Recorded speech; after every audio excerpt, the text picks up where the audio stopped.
A Tale of Two Cities by Charles Dickens. Book 2, The Golden Thread. Chapter 18, 9 Days. The marriage day was shining brightly, and they were ready outside the closed door of the doctor's room, where he was speaking with Charles Darnay. They were ready to go to church. The beautiful bride, Mr. Lorry, and Miss Pross, to whom the event, though through a gradual process of reconcilement to the inevitable, would have been one of absolute bliss, but the yet lingering consideration that her brother Solomon should have been the bridegroom. And so, said Mr. Lorry, who could not sufficiently admire the bride, and who had been moving round her to take in every point of her quiet, pretty dress. And so it was for this, my sweet Lucy, that I brought you across the channel, such a baby, Lord bless me. How little I thought what I was doing, how lightly I valued the obligation I was conferring on my friend Mr. Charles. You didn't mean it, remarked the matter of fact Miss Pross, and therefore how could you know it? Nonsense. Really, well, but don't cry, said the gentle Mr. Lorry. I am not crying, said Miss Pross. You are. I, my Pross. By this time, Mr. Lorry dared to be pleasant with her on occasion. You were just now. I saw you do it, and I don't wonder at it. Such a present of plate as you have made them is enough to bring tears into anybody's eyes. There's not a fork or a spoon in the collection, said Miss Pross, that I didn't cry over last night after the box came, till I couldn't see it. I am highly gratified, said Mr. Lorry, though upon my honor I had no intention of rendering those trifling articles of remembrance invisible to anyone. Dear me, this is an occasion that makes a man speculate on all he has lost. Dear, dear, dear. To think that there might have been a Miss Lorry any time these 50 years almost. Not at all from Miss Pross.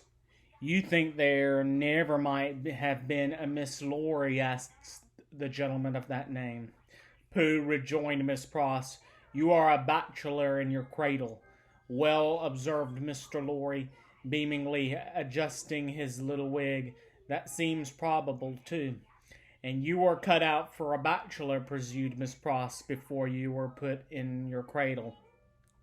Then I think, said Mr. Lorry, that I was very unhandsomely dealt with, and that I ought to have had a voice in the selection of my pattern. Enough now, my dear Lucy, drawing his arms soothingly round her waist. I hear them moving in the next room, and Miss Pross and I, as two formal folks of business, are anxious not to lose the final opportunity of saying something to you that you wish to hear. You leave your good father, my dear, in hands as earnest and as loving as your own. He shall be taken every conceivable care of during the next fortnight, while you are in Warwickshire and thereabouts. Even Tellson shall go to the wall, comparatively speaking, before him. And when at the fortnight's end he comes to join you and your beloved husband on your other fortnight's trip in Wales, you shall say that we have sent him to you in the best health and in the happiest frame. Now I hear somebody's step coming into the door. Let me kiss my dear girl with an old-fashioned bachelor blessing before somebody comes to claim his own.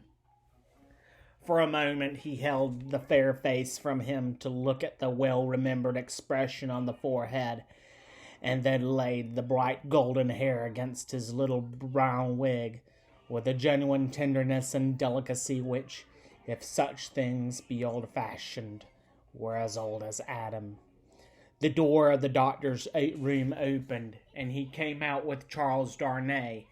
He was so deadly pale, which had not been the case when they went in together, that no vestige of color was to be seen in his face.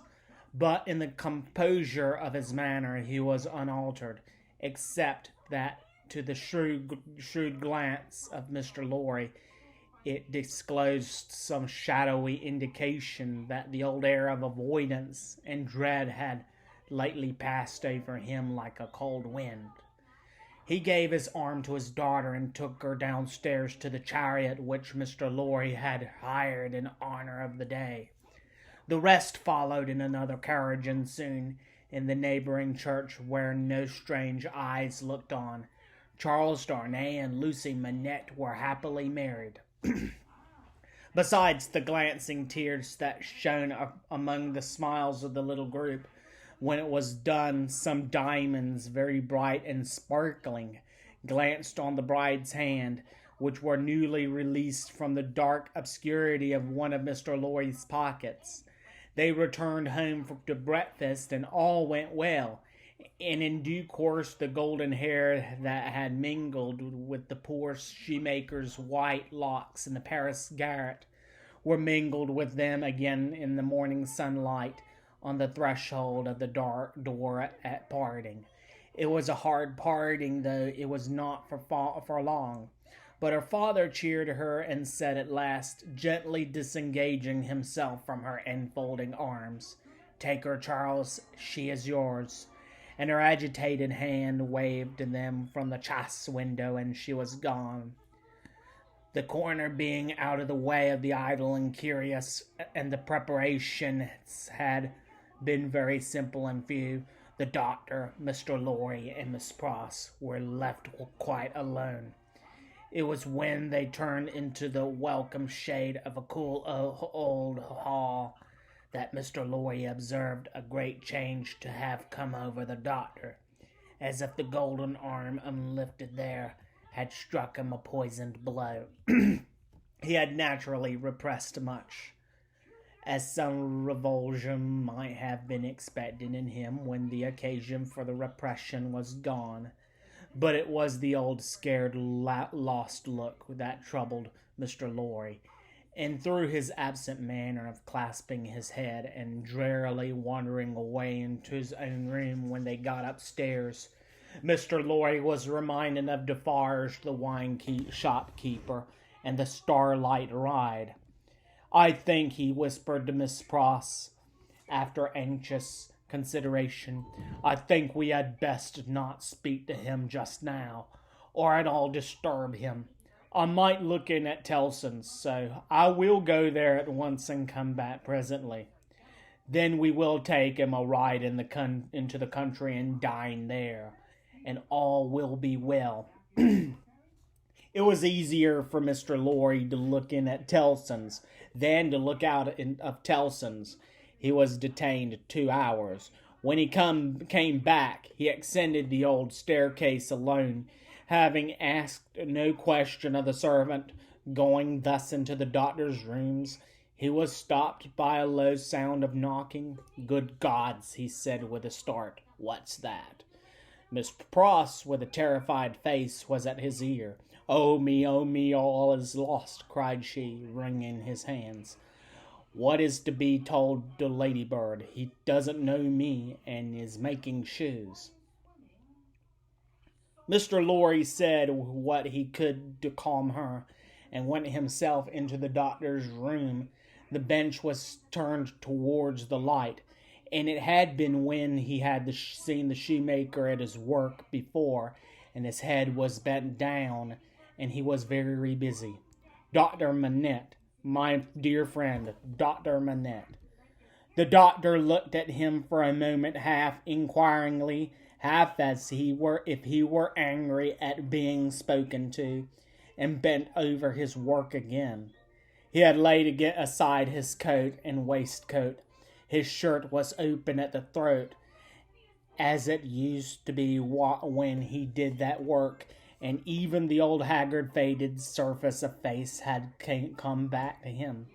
He worked hard and patiently, as if in some sense of having been interrupted. Mr. Lorry glanced at the work in his hand, and observed that it was a shoe of the old size and shape. He took up another that was lying by him, and asked what it was. "A young lady's walking shoe," he murmured, without looking up. "It ought to have been finished long ago. Let it be.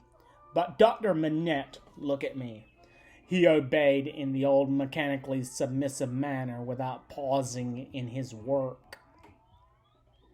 "You know me, my dear friend. Think of it again. This is not your proper occupation. Think, dear friend." Nothing would induce him to speak more. He looked up for an instant at the time when he was requested to do so, but no persuasion would extract a word from him. He worked and worked and worked in silence, and words fell on him as they would have fallen on an echoless wall or on the air. The only ray of hope that Mr. Lorry could discover was that he sometimes furtively looked up without being asked. In that there seemed a faint expression of curiosity or perplexity, as though he were trying to reconcile some doubts in his mind. Two things at once impressed themselves on Mr. Lorry as important above all others. The first, that this must be kept secret from Lucy. The second, that it must be kept secret from all who knew him. In conjunction with Miss Pross, he took immediate steps towards the latter precaution by giving out that the doctor was not well, and required a few days of complete rest. In aid of a kind deception to be practiced on his daughter, Miss Pross was to write, describing his having been called away professionally, and referring to an imaginary letter or two or three hurried lines in his own hand, represented to have been addressed to her by the same post. These measures advisable to be taken in any case, Mr. Lorry took in the hope of his coming to himself. If that should happen soon, he kept another course in reserve, which was to have a certain opinion that he thought the best on the doctor's case. In the hope of his recovery, and of resort to this third course being thereby rendered practicable, Mr. Lorry resolved to watch him attentively, with as little appearance as possible of doing so. He therefore made arrangements to absent himself from Tellson's for the first time in his life, and took his post by the window in the same room. He was not long in discovering that it was worse than useless to speak to him, since on being pressed, he became worried. He abandoned the attempt on the first day, and resolved merely to keep himself always before him, as a silent protest against the delusion into which he had fallen, or was failing. He remained therefore in his seat near the window, reading and writing, and expressing in as many pleasant and natural ways as he could think of, that it was a free place. Dr. Manette took what was given him to eat and drink, and worked on that first day until it was too dark to see. Worked on half an hour after Mr. Lorry could not seem for his life to read or write. When he put his tools aside as useless until morning, Mr. Lorry rose and said to him, "Will you go out?" He looked down at the floor on either side of him in the old manner, looked up in the old manner, and repeated in the old low voice, "Out? Yes, for a walk with me. Why not?" He made no effort to say why not, and said not a word more. But Mr. Lorry thought he saw, as he leaned forward on his bench in the dusk, with his elbows on his knees and his hands in his head, and his hands, that he was in some misty way asking himself why not. The sagacity of the man of business perceived an advantage here and determined to hold it. Miss Pross and he divided the night into 2 watches, and observed him at intervals from the adjoining room. He paced up and down for a long time before he lay down, but when he did finally lay himself down, he fell asleep. In the morning he was up betimes, and went straight to his bench and to work. On the 2nd day, Mr. Lorry saluted him cheerfully by his name, and spoke to him on topics that have been of late familiar to them.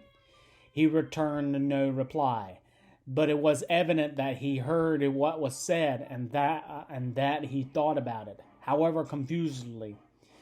This encouraged Mr. Lorry to have Miss Pross in with his work several times during the day. At those times they quite spoke of Lucy, and of her father then present, precisely in the usual manner, and as if there were nothing amiss. This was done without any demonstrative accompaniment, not long enough or often enough to harass him, and it lightened Mr. Lorry's friendly heart to believe that he looked up oftener, and that he appeared to be stirred by some perception of inconsistencies surrounding him. When it fell dark again, Mr. Lorry asked him as before, "Dear doctor, will you go out?" As before, he repeated, "Out." "Yes, for a walk with me." "Why not?" This time, Mr. Lorry feigned to go out when he could extract no answer from him, and after remaining absent from an hour, returned. In the meantime, the doctor had removed to the seat in the window, and had sat there looking down at the plane tree, but, on Mr. Lorry's return, slipped away to his bench. The time went slowly on, and Mr. Lorry's hope darkened, and his heart grew heavier again, and grew yet heavier and heavier every day. The 3rd day came and went, the 4th, the 5th, 5 days, 6 days, 7 days, 8 days, 9 days. With the hope ever darkening, and with the heart always growing heavier and heavier, Mr. Lorry passed through this anxious time. The secret was well kept, and Lucy was unconscious and happy, but he could not fail to observe that the shoemaker, whose hand had been a little out at first, was growing dreadfully skilful, and that he had never been so intent on his work, and that his hands had never been so nimble and expert as in the dusk of the 9th evening.